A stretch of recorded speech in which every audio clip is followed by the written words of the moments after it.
The last time I felt down on myself, I told my mother that I was in danger of becoming a spinster, but at least I'd be able to take care of her in her old age.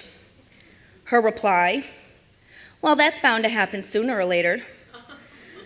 I then asked if she was referring to my impending spinsterhood or her race towards becoming a decrepit hag.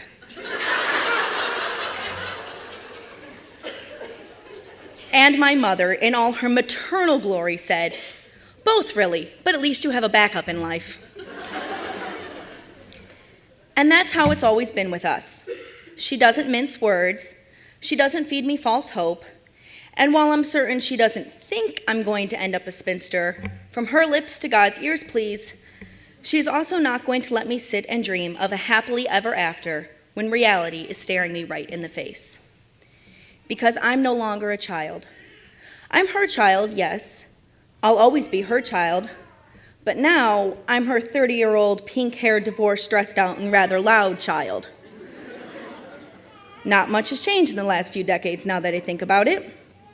Still, as I've gotten older and grown into the fantastic woman you see before you, my relationship with my mother has changed as well. It had to. For example, my mother no longer comes into my bedroom and yells at me for the piles of dirty clothes sitting on the floor. Now, this is partially because she's not allowed into my apartment unless it's spotless, which is never. But mostly, it's because her role as my mother has changed.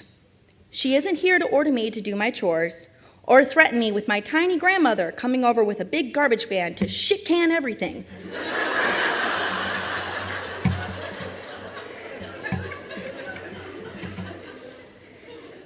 My mother is now here to guide me through my adult life.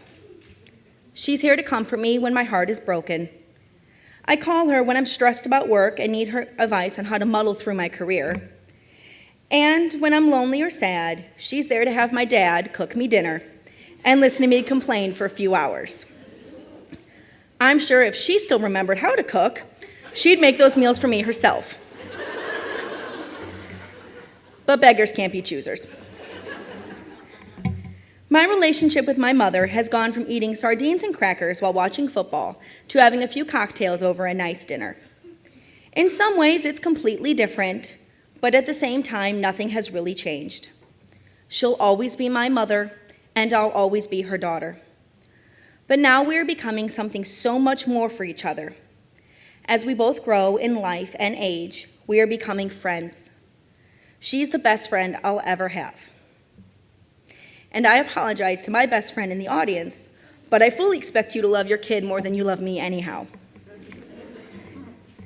I'm sure that our relationship will continue to change as I get older and she gets really old. She's done her job of getting me into adulthood in one piece, and in all honesty, I sort of thought I wouldn't need her anymore.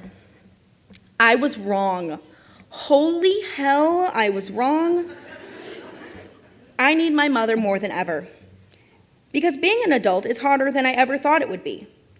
And I'm not just talking about bills and work and learning how to cook a turkey for Thanksgiving dinner. The relationship I have with some, and more importantly, the relationship I have with myself, are so overwhelming and confusing that sometimes I just need my mom. There will never be a point in time when I don't need her. I needed her to clean up my skinned knees. I needed her to keep me in line when I was a sassy little shit of a teenager. I needed her to show me how to be an adult. And now, I need her to hold my hand as I navigate the real world on my own. She's my map and my compass and my North Star, all rolled into one very loud, opinionated, suit-wearing, technology-challenged woman. And without her, I would be lost. I don't know if I miss the relationship I used to have with my mom or not. I do miss how she could swoop in and fix every problem. I'll never forget her going toe-to-toe with the teacher and the vice principal because she didn't agree with how I was being graded. She doesn't fix my problems like that these days, but that's okay. Now, she helps me figure out how to solve them on my own, and when I go in and make a bigger mess of things, she's there to help me point out where I've gone wrong and support me as I try again. Most of the time, she doesn't make too big of a deal out of saying she told me so. I cannot wait to see how our relationship will evolve. If I have children of my own, she'll be there to teach me how to be a mother. If my life changes completely, I know that she'll be there to help me through that as well. And one day, just when I think she's taught me everything I could possibly learn, I know some question or problem or apocalypse will happen, and she'll be the one with all the answers.